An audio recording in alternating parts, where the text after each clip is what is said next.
Olá, estamos de volta e vamos continuar falando dessa criação de vínculos, dessa conexão, do criar memórias, do plantar sementes.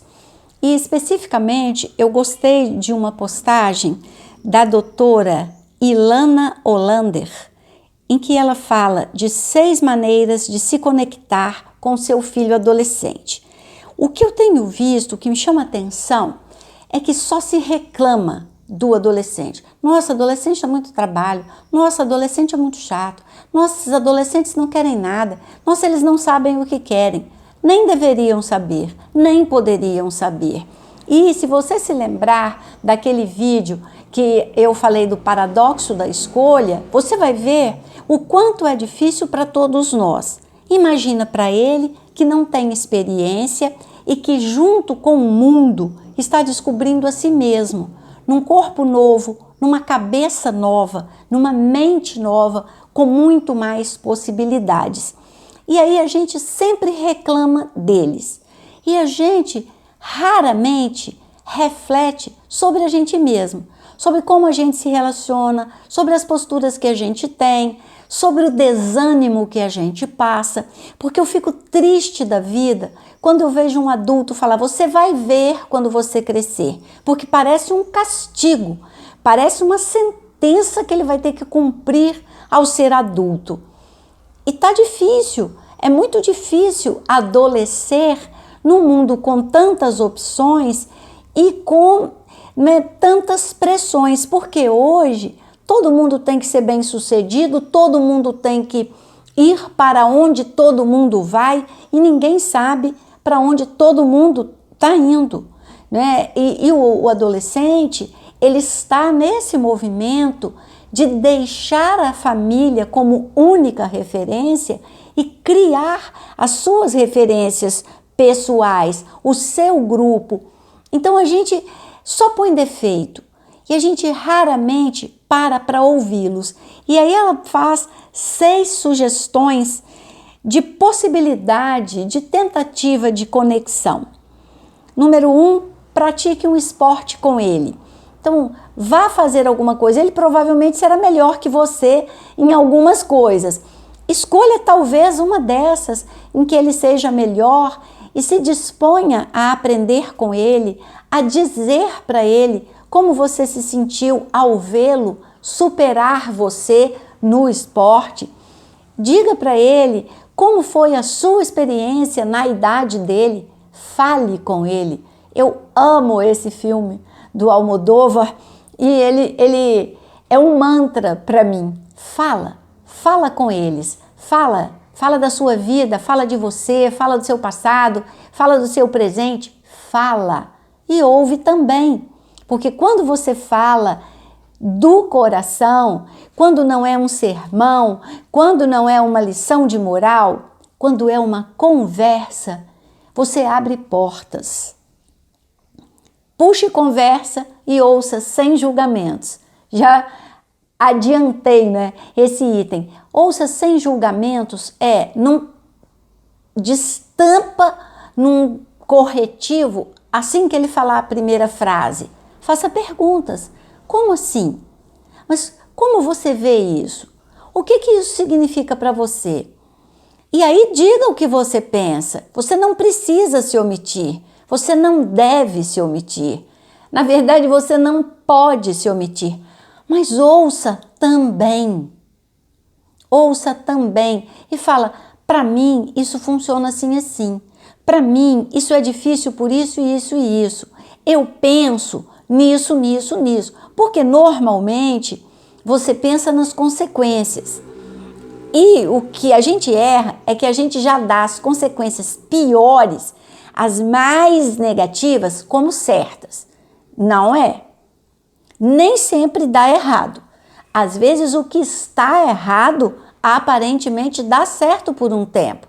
Só que a médio e longo prazo terão consequências que nós podemos ver e eles ainda não. Mas comunique-se de maneira mais efetiva e afetiva, porque só falar vai dar errado, você vai ver o que vai acontecer, você vai fazer isso, vai acontecer aquilo, e não acontece, ele faz. escondido de você, sem a sua permissão, e não acontece nada, ele duvida de você.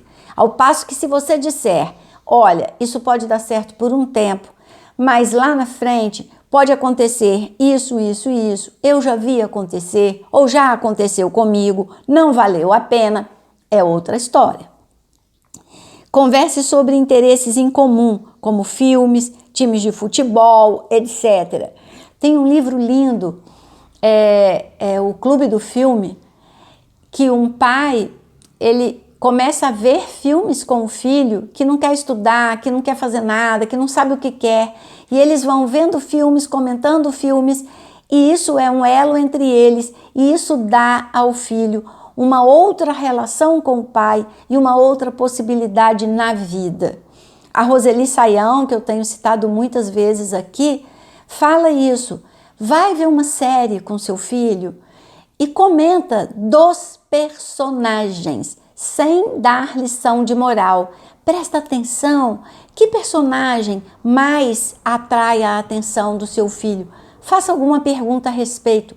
Ouça, deixa ele falar do personagem. Fale você também do personagem. Ele vai saber elaborar, ele vai saber digerir e ele vai ter uma outra relação com você que não é essa de se sentir julgado, submetido, desvalorizado, que isso sim afasta. Peça a opinião dele sobre assuntos da família, sobre a viagem, sobre alguma reforma na casa, sobre uma maneira nova de fazer as rotinas da casa, um novo horário, em função de todos.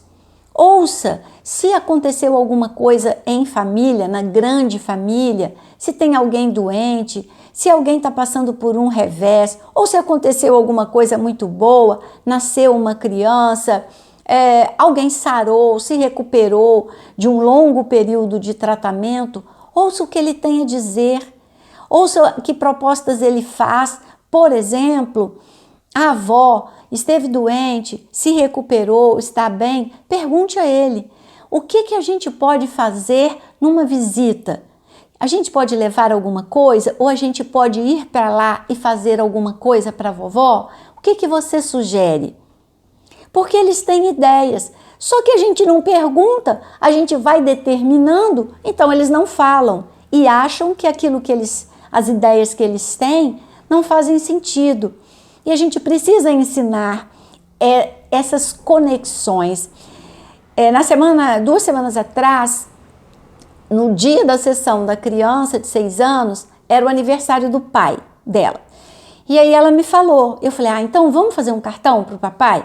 E aí, eu que sou apaixonada por papelaria, tenho papel colorido, adesivo, caneta, lápis, e aí fizemos um cartão. E tá bom, ela levou o cartão para o papai, colocamos no envelope, tudo direitinho, ela levou e ela falou, eu dei palavras a ela é uma criança que tem um vocabulário bastante limitado para a idade, e eu dei palavras a ela, então eu disse, acho que o papai vai ficar emocionado ao ler o cartão, acho que o papai vai ter uma grande alegria, e falei isso, tá bom.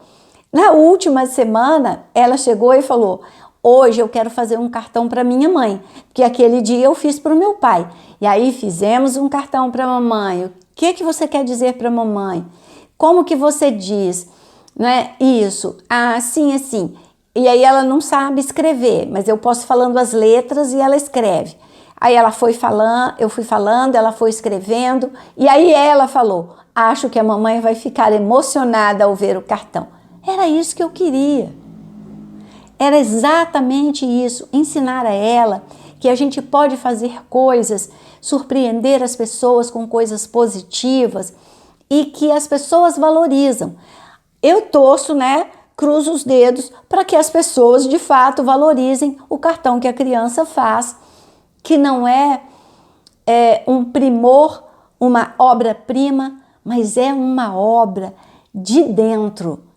É o afeto da criança ali, naquele papel meio torto, naquela letra fora de lugar, que às vezes a criança está aprendendo a escrever e ela chama Maria e ela escreve Marai, às vezes ela escreve Maraí, não tem problema. Não é isso que conta, é esse exercício de dar de si alguma coisa para o outro, essa conexão. Mostre interesse em saber sobre os seus gostos pessoais. Então, quando você conversar, tenha o cuidado de não impor, né? Não, mas não é assim, não. Não, mas isso não é desse jeito. Porque pode ser que não seja desse jeito mesmo. Mas pode ser que não seja desse jeito para você e seja para outros. Pode ser que aquilo não seja importante para você, mas é importante para ele. E nisso, de você descobrir o que é importante para ele, você ganha proximidade com ele, você ganha conexão. A gente, muitas vezes, é levado a pensar as relações como uma competição. Não, mas se ele souber das minhas vulnerabilidades, ele vai usá-las contra mim. Se você souber das vulnerabilidades dele, vai usá-las contra ele? É assim que funciona? Ou se você souber das vulnerabilidades dele, vai ter mais cuidado com ele?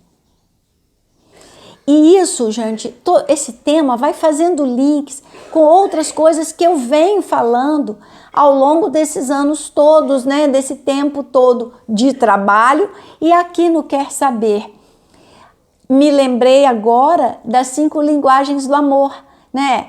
Então, preste atenção, porque é conversando com seu filho adolescente, principalmente, que você vai descobrir qual é a linguagem do amor dele. Observando o seu filho e dando espaço para ele agir como quem é desta comunidade que é a família, que você vai reconhecê-lo como uma pessoa única. É muito lindo, porque outro dia numa conversa com a minha sobrinha, mãe do meu sobrinho neto mais velho, ela falou: tia, ele ama arrumar uma mesa. Ele pega a louça bonita, o copo bonito, ele põe um jogo americano, ele pega flores, ele põe na mesa, ele faz questão. Olha que isso é completamente fora do comum para um menino de 7, quase 8 anos, mas ele é assim. E não é uma questão de você vai quebrar, para de mexer. Olha, pode quebrar, é verdade, pode quebrar. Mas até a gente se quebra. Por que a gente não pode deixar quebrar um copo, um prato, no exercício dessa conexão, desse afeto? O prato, o copo, é mais importante que o afeto que ele queria expressar? Será que é assim que a gente está pondo as coisas? Porque quando a gente fala, quando a gente age, a gente manda uma mensagem. Uma mensagem que não está dita, não está posta em palavras, mas que está ali. E eu acho que a gente precisa aprender a se perguntar: qual é a mensagem que eu envio quando eu me comporto desta maneira? Qual é a mensagem que eu envio quando eu faço um escândalo porque quebrou um copo, um prato, ao invés de compreender que a ideia da criança era me agradar, era fazer uma mesa bonita para me surpreender? Porque olha o que eu falo. Mais importante do que isso que você queria que eu sentisse era o copo que você quebrou, era o prato que você quebrou. Era mesmo? Era isso? Porque se não era e você mandou essa mensagem, preste atenção. Corrija a mensagem que você está mandando. Faz o retorno. Porque estas experiências vividas, esses rituais celebrados, são sementes não da floresta, mas da nossa vida inteira. São as coisas que guardamos e que temos como recurso na hora das dificuldades. Preste atenção.